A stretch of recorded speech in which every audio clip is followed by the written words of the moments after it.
अस्सलामु अलैकुम वरहमतुल्लाहि वबरकातुहू। इन्नल हम्दुलिल्लाह नहमदुहु व नस्तईनुहु व नस्तगफिरुहु व नऊज़ु बिल्लाहि मिन शुरूरि अनफुसिना व मिन सय्यिआति अअमालिना। मन यहदिहिल्लाहु फला मुदिल्ल लहु व मन युद्लिल फला हादिय लहु व अशहदु अन ला इलाहा इल्लल्लाहु वहदहु ला शरीका लहु व अशहदु अन्ना मुहम्मदन अब्दुहु व रसूलुहु। अम्मा बअद फ़अऊज़ु बिल्लाहि मिनश शैतानिर रजीम। बिस्मिल्लाहिर रहमानिर रहीम। अल्हम्दुलिल्लाहि रब्बिल आलमीन अर्रहमानिर रहीम मालिकि यौमिद्दीन। इय्याका नअबुदु व इय्याका नस्तईन। इहदिनस सिरातल मुस्तक़ीम सिरातल लज़ीना अनअमता अलैहिम गैरिल मग़दूबि अलैहिम वलद्दाल्लीन।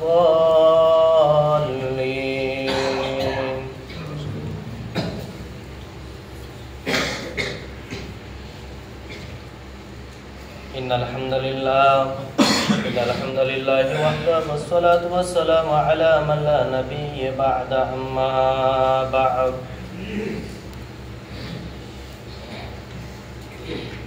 बिस्मिल्लाहिर रहमानिर रहीम।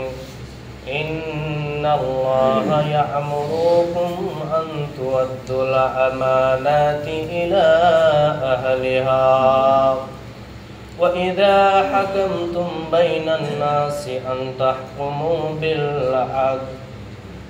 बिस्मिल्लाहिर रहमानिर रहीम। या अय्युहल्लज़ीना आमनू कूनू कव्वामीना लिल्लाहि शुहदाअ बिल क़िस्त। क़ाल नबिय्यु सल्लल्लाहु अलैहि वसल्लम क़ाल मन जुइला कदिय्या बैनन नासि अन तहकुमू। उपस्थित শ্রদ্ধেয় সম্মানীয় আজকে জুমার মসজিদের মুসাল্লিগণ, প্রশংসা আল্লাহ সুবহানাহু ওয়া তাআলার জন্য যে আল্লাহ সুবহানাহু ওয়া তাআলা আমাদেরকে একত্র হওয়ার তৌফিক দান করেছেন, তাই সকল আলহামদুলিল্লাহ। দরুদ ও সালাম বর্ষিত হোক নবী কুল শিরোমণি ইমামুল আম্বিয়া নবী আহমদ নবী মুহাম্মদ রাসূলুল্লাহ সকল সাল্লাল্লাহু আলাইহি ওয়াসাল্লাম। আল্লাহুম্মা আমিন। আল্লাহুম্মা সাল্লি আলা মুহাম্মাদ ওয়া আলি মুহাম্মাদ। সম্মানিত দিনী ভাইরা, আপনাদের সম্মুখে আজকে একটি গুরুত্বপূর্ণ বিষয় আলোচনা করব বলে নিয়ত করেছি। সেই বিষয়টি হচ্ছে নাই হক বিচারক বা নাই হক শাসক, যারা মানুষকে হক দেয় না, মানুষের হক মানুষকে পৌঁছে দেয় না, এদের ব্যাপারে আলোচনা হবে। যারা পৃথিবীতে যে কোনো পদে রয়েছে, সে মরল হোক, সর্দার হোক, মাদ্রাসার দায়িত্বশীল হোক, মসজিদের দায়িত্বশীল হোক, কিংবা মেম্বার হোক, প্রধান হোক, এমএলএ হোক, যে কোনো হোক না কেন, অ্যাকচুয়ালি সকলেই দায়িত্বশীল। অথবা এই দায়িত্বশীল এদেরকে কি করতে হবে? আপনি যে দায়িত্ব পেয়েছেন 5 বছরের জন্য, 4 বছরের জন্য, আপনি মौज মাস্তি করলেন আর ঘুরলেন, জনগণের সাথ দিলেন না, প্রতিবেশীর সাথ আপনি দিলেন না, আপনি গ্রামের মরল, আপনি সঠিক বিচার ফয়সালা করলেন না, আপনি গ্রামের মরল। যে আপনাকে অর্থ সম্পদ টাকা পয়সা দিতে পারছে তার জন্য আপনি হক বিচার করছেন, আর যে আপনাকে দিতে পারছে না তার জন্য হক বিচার নয়। আল্লাহ রাসূল বলছেন আউয়ালুহা মালামাতুন ওয়া সানিউহা নাদামাতুন ওয়া সালিসুহা আযাবু ইয়াউমাল কিয়ামাহ ইল্লা মান আযালা। আল্লাহ নবী বলছেন যে তোমাকে যখন 5 বছর দায়িত্ব দেওয়া হলো, সে তুমি যে কোনো দায়িত্ব পাও না কেন, তখন তুমি 5 বছর দায়িত্ব পেয়ে মানুষের সাথে খারাপ ব্যবহার করলে, জনগণের হক তুমি পৌঁছে দিলে না, জনগণের অধিকার নষ্ট করলে, তাদের আমানতের তুমি খেয়ানত করলে, তোমাকে যে দায়িত্ব দেওয়া হয়েছিল যে এই গ্রামে প্রায় 500 থেকে 700 পর্যন্ত লোক আছে, সকলকে দেখাশোনা আপনি নিজে করবেন, এই দায়িত্ব আপনাকে অর্পণ করা হয়েছিল, অথচ আপনি সেই দায়িত্ব পালন করতে পারেননি। তাহলে এই যে 5 বছর আপনি থাকলেন, 5 বছর মাস্তিতে আপনি কাটিয়ে দিয়েছেন। আল্লাহ রাসূল বলছেন যখন 5 বছর চলে গেল, খুব আরামসে জিন্দেগি শেষ করলো, আর যখন 5 বছর গুজরে গেছে তখন সে কি করলো, চিন্তা, তার ভিতরে আফসোস। দ্বিতীয় নম্বর ধাপ হচ্ছে তার মধ্যে আফসোস চলে আসবে যে সেই 5 বছরের পরটা আবার পেতাম, বা আমি যে মেম্বার ছিলাম, প্রধান ছিলাম, বা গ্রামের মডেল ছিলাম, এই পদটা আবার পেতাম, এই বলে তার মধ্যে আফসোস হবে। আল্লাহ নবী বলছেন ওয়া সালিসুহা আযাবু ইয়াউমাল কিয়ামা, কিয়ামতের দিন তার জন্য কঠিন আযাব রয়েছে। ইল্লা মান আদালা, তবে তারাই বেঁচে যাবে যারা আদেল, যারা ইনসাফ করনেওয়ালা, যারা ইনসাফ করেছে জনগণের সাথে, সেই ব্যক্তি বেঁচে যাবে। আল্লাহ তাবারক ওয়া তাআলা বলছেন হে দায়িত্বশীল তোমরা শুনে নাও, ওয়া মান লাম ইয়াহকুম বিমা আনজালাল্লাহু ফাউলাইকা হুমুল কাফিরুন। আল্লাহ বলছেন যেই সব লোক আল্লাহ যা অবতীর্ণ করেছেন তদা অনুযায়ী বিচার ফায়সালা করে না, দেশকে পরিচালনা করে না, জনগণের খেদমত করে না, জনগণকে দেখাশোনা করে না, সমাজের মধ্যে দ্বন্দ্বতে লিপ্ত আছে, সমাজকে কুসংস্কারে লিপ্ত করে দিয়েছে, মানুষকে হানাহানি, মারামারি, কাটাকাটিতে লিপ্ত করে দিয়েছে। ও সর্দার সাহেব, মেম্বার সাহেব, প্রধান সাহেব, আপনাকে বলতে চাই, শুনে রাখো, আল্লাহ বলছেন এরাই হচ্ছে কাফের।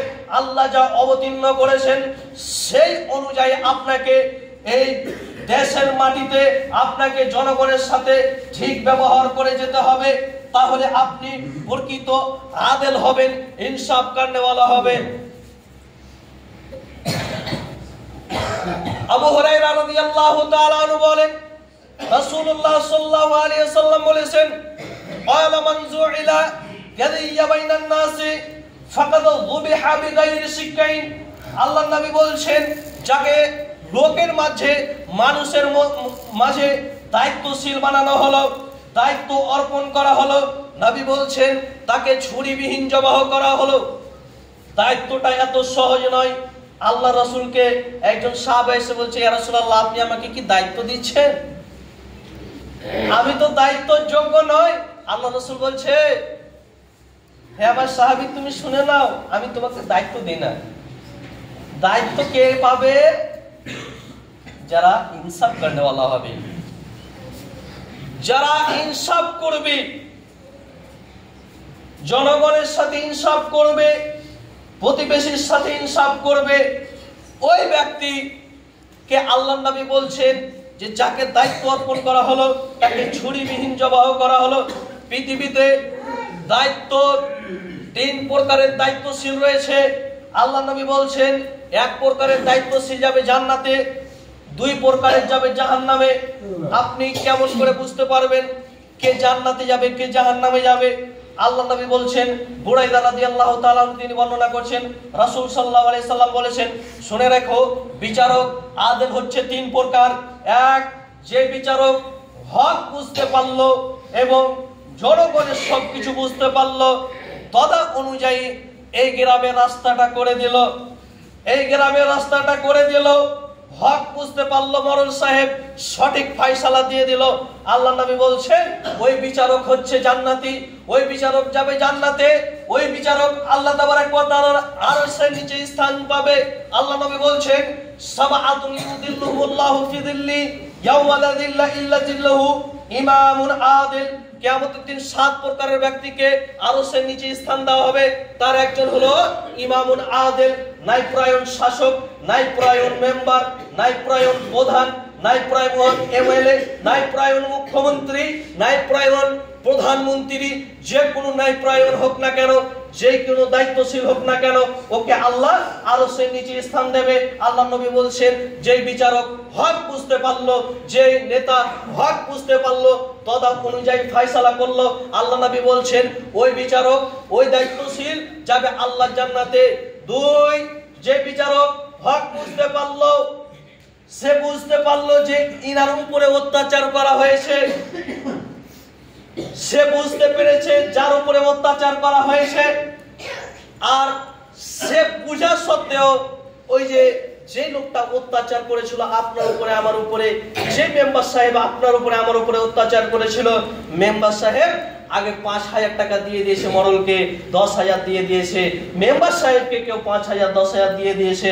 তখন মেম্বার সাহেব আর এই প্রধান সাহেব আর আপনার কিনা এই যে মরল সাহেব যখন বিচারটি করছে, তো যার উপরে অত্যাচার করা হয়েছে, যে লোকটা হচ্ছে কমজোর, যে লোকটা হচ্ছে জাইফ, ওই লোকটার উপরে কি হলো, বিচারটাকে তলিয়ে দেওয়া হলো, তার উপরে দাবিয়ে দেওয়া হলো, আর যে লোকটা অন্যায় করেছিল তার উপরে বিচার হলো না। এই জন্য আল্লাহ রাসূল বলছেন ওই বিচারক যাবে জাহান্নামে, ওই দায়িত্বশীল যাবে জাহান্নামে যে হক বুঝতে পারে এবং তরা অনুযায়ী ফয়সালা করে না। 3, নবী বলছেন যে বিচারক হক বুঝতে পারে না, অজ্ঞতার ভিত্তিক বিচার করে। অজ্ঞতা মানে তার জ্ঞান নেই যে সে বিচারটা কিভাবে ফয়সালা দিবে। 2 জনের মাঝে কথা শুনলো এবং কথা শোনার পর সে পার্থক্য করতে পারলো না যে কোন জায়গা এখানে ভুল হয়েছে, কোন জায়গা এখানে কার মিস্টেক আছে। আল্লাহ নবী বলছেন যে বিচারক অজ্ঞতার ভিত্তিক বিচার করবে, ওই বিচারক আল্লাহর জাহান্নামে যাবে। মনে রাখা ভালো হবে, আল্লাহ রাসূল বলছেন যেই বিচারক হক বিচার করবে না, কিয়ামতের দিন কঠিন শাস্তি দেওয়া হবে। আল্লাহ তাবারক ওয়া তাআলা বলছেন প্রত্যেক দায়িত্বশীলকে কেন্দ্র করে আল্লাহ বলছেন ইন্নাল্লাহা ইয়ামুরুকুম আন তুআদ্দুল আমানাতি ইলা আহলিহা। আল্লাহ তোমাদেরকে নির্দেশ দিচ্ছেন, আমুরুকুম তোমাদেরকে নির্দেশ দিচ্ছেন যে তোমাদের কাছে যে আমানত রয়েছে, যে জনগণের আমানত, যে জনগণের আমানত তোমার কাছে রয়েছে, ওই যে আপনার কিনা রাস্তার টাকা, ওই যে আপনার কিনা জনগণের টাকা, ওই যে দায়িত্ব আপনার উপরে দেওয়া হয়েছে, টাকা রয়েছে, ওই টাকার আপনি কি করলেন, খিয়ানত করলেন। আল্লাহ বলছেন এলা আহলিহা, তোমরা হকদারের কাছে পৌঁছে দাও, তোমরা আহলের কাছে পৌঁছে দাও, যারা এই পয়সার হকদার তার কাছে পৌঁছে দাও। আল্লাহ বলছেন ওয়াইদা হাকামতুম বাইনান নাস, আর যখন তোমরা মানুষের সামনে ফয়সালা দেবে, আনতাহকুমু বিল আদল, তখন তোমরা ইনসাফের সাথে ফয়সালা দাও, ইনসাফ করো, জনগণের উপরে হোক না কেন, যে কারোর উপরে হোক না কেন। মরল সাহেব শুনে রাখো, তুমি যদি জনগণের উপরে অত্যাচার করো, অন্যায় করো, ও দায়িত্বশীল শুনে রাখো, তোমার মসজিদে দায়িত্ব রয়েছে, তোমার মাদ্রাসার দায়িত্ব রয়েছে, তুমি যদি মাদ্রাসার টাকা চুরি করে খেয়ে নাও, মসজিদের টাকা চুরি করে খেয়ে নাও, এর হিসাব তোমাকে দিতে হবে। কেননা তোমাকে জনগণ আমানত দিয়েছিল যে তুমি আমানত গচ্ছিত করে রাখবে। মশলা জেনে নেন, আপনাকে যে পরিস্থিতিতে আপনাকে পয়সা দেওয়া হোক না কেন, যে কোনো আমানত দেওয়া হোক না কেন, আপনাকে আমি 50,000 টাকা দিয়েছি, যেই ভাঞ্জে দিয়েছি, যেইভাবে দিয়েছি সেইভাবে আপনাকে রাখতে হবে। আপনি বলবেন যে এখান থেকে আমি 500 টাকা খরচ করে দেব, পরবর্তী সময় আমি ভরে দেব, না, সেটা করা যাবে না, না হলে আপনি আমানতের খেয়ানত করলেন। এই জন্য আল্লাহ বলছেন তোমাদের কাছে যে আমানত রয়েছে সে আমানত হকদারের কাছে পৌঁছে দাও, এবং তোমরা যখন মানুষের কাছে বিচার করবে, ফয়সালা দেবে, তখন ইনসাফের সাথে বিচার করো।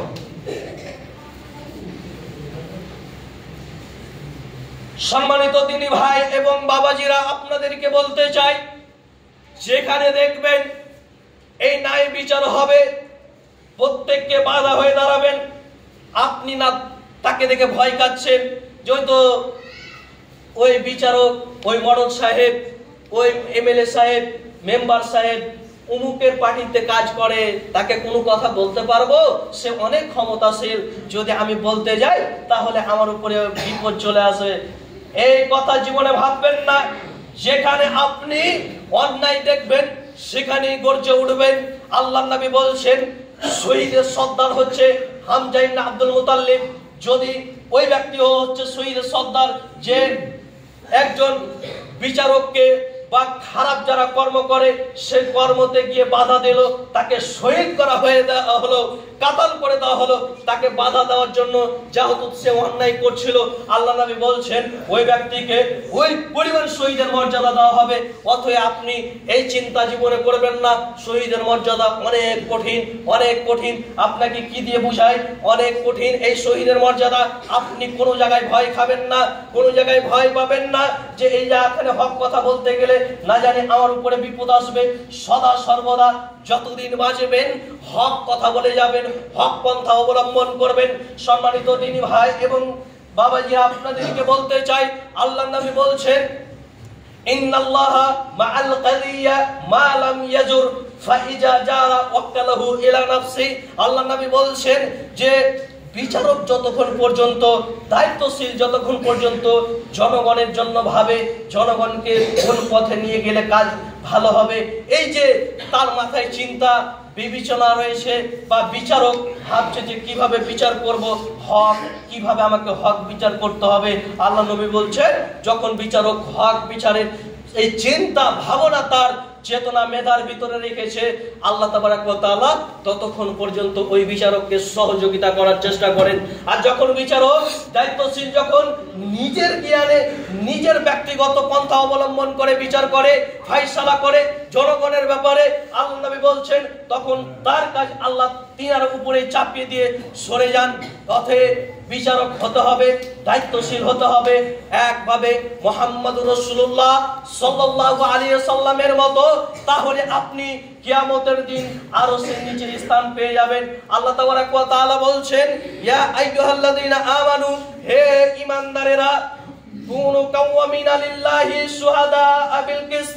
আল্লাহ বলছেন হে পৃথিবীর মুমিনেরা, তোমরা শুনে রাখো, তোমরা একত্ববাদ হয়ে যাও, একত্ববাদের সঙ্গে হয়ে তোমরা হক বিচারের সাক্ষী হয়ে যাও, হক বিচারের পন্থা অবলম্বন করো। মনে রাখো, যখন তোমরা দেখবে যে কোনো জায়গায় হক বিচার হচ্ছে কোনো সম্প্রদায়ের উপরে, তখন সেখানে গিয়ে তোমরা বাধা দেবে না। আল্লাহ বলছেন শুধু তাই নয়, তোমরা যখন মানুষের মধ্যে ফায়সালা করবে হকের সঙ্গে থাকবে, হকের ফায়সালা করবে। আচ্ছা বলুন তো, আপনার মেম্বার, আপনার প্রধান, আপনার এমএলএ, আপনার দায়িত্বশীল মরল প্রধান, যে কোনো দায়িত্বশীল হোক না কেন, এই যে দায়িত্বশীল আপনার উপরে কি পরিমাণ অত্যাচার করেছে আপনি ভেবে দেখুন। আজকে আমরা হক কথা বলতে পারি না। হক কথা বলতে গেলে অনেক দ্বিধা লাগে মানুষকে, কিন্তু যখন থেকে হক ছুপিয়ে গিয়েছে, আমাদের সমাজে শিক্ষিত অনেক হয়ে গিয়েছে, শিক্ষিত অনেক রয়েছে। মুসলমানের যখন শিক্ষা যোগ্যতা কম ছিল তখনই তারা হক ছিল, আর যখন শিক্ষিত ঢুকে গিয়েছে এই শিক্ষিতর মধ্যে এই চোরপোনা, এই খারাপ পন্থা অবলম্বন করছে শিক্ষিতর মধ্যেই। শিক্ষিত সেই ব্যক্তি, আপনি বলছেন আমি কলম চালাতে জানি না, আমি শিক্ষিত নই, এই কথা আপনি জীবনেই ভাববেন না। আল্লাহ রাসূল বলেছেন শিক্ষিত সেই ব্যক্তি যে ব্যক্তি মানুষের মধ্যে হক থাকে এবং সুন্দর পন্থা অবলম্বন করে চলে, হুসনে খুলুক, আচ্ছা চরিত্র, ভালো চরিত্র রেখে পৃথিবীতে চলে, ওই লোকটাই হচ্ছে শিক্ষিত। আর আপনার মতন আমার মতন লোক শিক্ষিত হয়ে যদি জনগণের মধ্যে চুরি করি, জনগণের মালকে নষ্ট করি এবং মানুষের উপরে যখন বিচারের ফায়সালা দিতে যাই তখন নিজের স্বার্থ অনুযায়ী ফায়সালা দিই, ও মেম্বার সাহেব, ও প্রধান সাহেব, এমএলএ সাহেব, আপনাকে বলতে চাই আপনার ছেলে যে ওই যে অমুক জায়গায় ধরা পড়েছিল সেখানে 50,000 টাকা জরিমানা করেছিলেন আর আপনার ছেলেকে ছুটিয়ে নিয়ে এসেছেন কেন? আপনি যখন অন্যজনের বিচার করতে যান সেখানে তো 2 লাখ 3 লাখের নিচে আপনি ছাড়েন না। কথা মনে হয় বুঝতে পারেননি আপনারা। সেখানে তো 2 লাখের নিচে আপনি ছাড়তে মানুষকে বারণ করেন। আর এখন আপনার নিজের ছেলে হলো, তো তাই জন্য আপনি 50,000 ছুটি নিয়ে আসলেন বেটাকে। আপনি ইনসাফ করছেন? মানুষকে আপনি ইনসাফের কথা বলছেন? ইনসাফ যারা করবে, আল্লাহ নবী বলছেন যারা ইনসাফ করে কিয়ামতের দিন আল্লাহর নূরের মিম্বারের উপরে তারা অবস্থান করবে। কেন? আল্লাহ নবী বলছেন যে এরা নিজের পরিবারের কথা ভাবেনি যে আমার পরিবার চুরি করেছে তো তার হাত কাটবো না, এই চিন্তা সে করেনি। অবশ্যই যখন আল্লাহর বিধান রয়েছে ওর হাত কাটতে হবে, আমি কাটবো, এই যে চিন্তা তার ভাবনা যে রয়েছে ইসলামের শরীয়তের উপরে, আল্লাহ তাবারক ওয়া তাআলা নবী বলছেন সে পরিবারের ব্যাপারে চিন্তা করেনি, যার দায়িত্ব তাদের উপরে দেওয়া হয়েছিল তাদের ব্যাপারে চিন্তা করেনি, সদা সর্বদা হক বিচার করে এসেছে, হক পন্থা অবলম্বন করে এসেছে। আল্লাহ নবী বলছেন কিয়ামতের দিন এই ব্যক্তিগুলো, এই আদলগুলো, এই ইনসাফ করনেওয়ালা গুলো কিয়ামতের দিন আল্লাহর নূরের মিম্বারের উপরে অবস্থান করবে। দায়িত্ব অনেক কঠিন জিনিস আপনাকে বলতে চাই, আর দায়িত্ব সবথেকে ঘৃণিত জিনিস। আমাদের সমাজে যখন বিচার হয় আপনি দেখতে পাবেন মরম সাহেব, মেম্বার সাহেব, প্রধান সাহেব এমন ভাবে রেগে গেল, আল্লাহ রসুল নিষিদ্ধ করে দিয়েছেন ও বিচারক তুমি যখন বিচার করবে তখন তুমি রাগান্বিত হয়ে না, দুইজনের মাঝে রাগান্বিত হয়ে ফায়সালা দিও না। কেন? ওই বিচারক যে রাগান্বিত অবস্থায় ফায়সালা দিবে কিয়ামতের দিন কঠিন পরিমাণ শাস্তি তাকে দেওয়া হবে। আর একটি হাদিস বলে দিই আপনাদের সম্মুখে, আল্লাহ রসুলের কাছে একজন মহিলা, সম্ভ্রান্ত পরিবারের মহিলা, চুরি করেছে, সে ধরা পড়ে গিয়েছে, মানে উঁচু ফ্যামিলির মহিলা, তার বাবা অনেক সম্পদের মালিক, তার বাবা উঁচু খানদানের মালিক, ওই মহিলা ধরা পড়ে গেছে চুরি করতে করতে, আল্লাহ রসুলের কাছে বিচার নিয়ে এসেছে। তো ওই মহিলার ব্যাপারে কে সুপারিশ করবে? কোন মেম্বার সাহেব সুপারিশ করবে আর কোন মরল সাহেব সুপারিশ করবে? তো উসামা ইবনে যায়েদকে বলছে লোকজনেরা এসে যে আপনি তো আল্লাহ রসুলের নাতি হন, আপনি একটু সুপারিশ করেন না। তখন উসামা ইবনে যায়েদ তিনি সুপারিশ করতে গেলেন আল্লাহ রসুলের কাছে। আল্লাহ রসুল বলছেন উসামা তুমি শুনে নাও, তুমি আল্লাহর নির্ধারিত শাস্তির সাক্ষী দিচ্ছ। আল্লাহ যা নির্ধারিত করেছে যে চুরি করলে হাত কাটতেই হবে, সে জনগণের মাল চুরি করেছে। বলতো আল্লাহর এই সীমারেখা আমি পার করতে পারি? ওসামা তুমি এই সাক্ষী দিতে পারো না, যা তো আল্লাহর বিধান। তখন ওই মহিলার সাক্ষী ওসামা ইবনে যায়েদ তিনি সাক্ষী দিলেন না, তিনি চুপ হয়ে গেলেন। অতএব এই হাদিস থেকে আমরা বুঝতে পাই যে আল্লাহ রাসূল তিনি একজন আদেল ছিলেন, ইনসাফ করনেওয়ালা ছিলেন। কিন্তু আজকে আমাদের সমাজে ইনসাফ করনেওয়ালা উঠে গিয়েছে, আমরা মানুষের উপরে ইনসাফ করতে পারি না, জনগণের উপরে ইনসাফ করতে পারি না। আমি আরেকটি কিছু কথা বলে দিই। একদিন একটি হাদিস, আল্লাহ রাসূল মানে উমর বিন আব্দুল আজিজ তিনি আমার মতোই খুতবা দিচ্ছেন, আমার মতোই তিনি খুতবা দিচ্ছেন। এমন সময় তিনি বলছেন ও লোকেরা তোমরা শুনো এবং আল্লাহ রসুলের কথা মানো, শুনো এবং আল্লাহ রসুলের কথা মেনে চলো। তখন একজন ব্যক্তি উঠে দাঁড়িয়ে গেলেন এবং দাঁড়িয়ে গিয়ে বলছেন বলো উমর ইবনে আব্দুল আজিজ আপনি বলেন তো, আপনি যে জামাটা পরেছিলেন বাইতুল মাল থেকে এক হাত কাপড় দেওয়া হয়েছিল, 2 হাত কাপড় দেওয়া হয়েছিল, আপনার জামাটা 4 হাতের কিভাবে হয়ে গেল? এই প্রশ্নের উত্তর আপনি আগে দেন। ওমর ইবনে আব্দুল আজিজ তিনি বলছেন ও জনগণ তোমরা শুনে নাও, জুম্মার মসজিদের মুসাল্লিগণ তোমরা শুনে নাও, এই প্রশ্নের উত্তর আমি দেব না, আমার ছেলে আব্দুল্লাহ দেবে। তখন আব্দুল্লাহ দাঁড়িয়ে গিয়ে বলছে ও মসজিদের মুসাল্লিগণ তোমরা শুনে নাও, এই যে আমাকে দেওয়া হয়েছিল 2 হাত, আমার বাবাকে দেওয়া হয়েছিল 2 হাত, টোটালে হচ্ছে 4 হাত। আমার বাবা যখন জামা বানাতে যায় তখন তিনার জামাটা ছোট হয়ে যাচ্ছে, যেহেতু তিনি উঁচাপালা মানুষ, তিনার শরীর স্বাস্থ্য ভালো আছে, তাই জন্য আমার জামার কাপড়টা এই যে 2 হাত আমি পেয়েছিলাম জড়িত করে দিয়ে 4 হাত করে আমার বাবাকে বানিয়ে দিয়েছি, তোমরা কিছু মনে করে না। লোকেরা তখন বলছে যে আচ্ছা ঠিক আছে উমর ইবনে আব্দুল আজিজ আপনি এখন খুতবা দেন, অসুবিধা নেই। হচ্ছে বিচারক নেতা আদেল ইনসাফ করনেওয়ালা। আর আপনার মেম্বার সাহেব কতটুকু ইনসাফ করেছে? বন্যার সময় তিরপাল যখন এসেছিল, মেম্বার সাহেবের বাড়িতে প্রায় এক গাড়ি তিরপাল ভরা আছে। আর যে লোকগুলোর অর্থ সম্পদ রয়েছে, বড় বিল্ডিং রয়েছে, বাড়িঘর সবকিছু ঠিক আছে, ওকে দিয়ে দিয়েছে 5টা। কেন? যেহেতু ওই মেম্বার সাহেবের সাথে সে জড়িত আছে, পার্টনারশিপে রয়েছে, সেই জন্য তাকে 5টা দিয়ে দিল। আর আপনার মতো অসহায় লোক নিজে 500 টাকা দিয়ে তিরপাল কেনে ঘর করে থাকবে। এই হচ্ছে ইনসাফ করনে বলা। অতএব সময় হয়ে গিয়েছে, আমি সর্বশেষ আপনাদেরকে একটি কথা নিবেদন করে বলতে চাই, বিশেষ অনুরোধ করে বলতে চাই, আপনারা যেখানে এই কুসংস্কার দেখবেন, কুপন্থা যে অবলম্বন করবে, সেখানে আপনারা বাধা দেবেন। কেন? আপনার সেখানে হক রয়েছে, আপনি এই হকের কার্যকলাপ করবেন, আপনি কাজ করে যাবেন। এখান থেকে আমার বক্তব্য দিয়ে করছি। وما علينا إلا البلاغ وعليكم حساب. اللهم صل على محمد وعلى آل محمد كما صليت على إبراهيم وعلى آل إبراهيم إنك حميد مجيد. اللهم بارك على محمد وعلى آل محمد كما باركت على إبراهيم وعلى آل إبراهيم إنك حميد مجيد. سبحان ربك رب العزة عما يصفون وسلام على المرسلين الحمد لله رب العالمين. السلام عليكم ورحمة الله.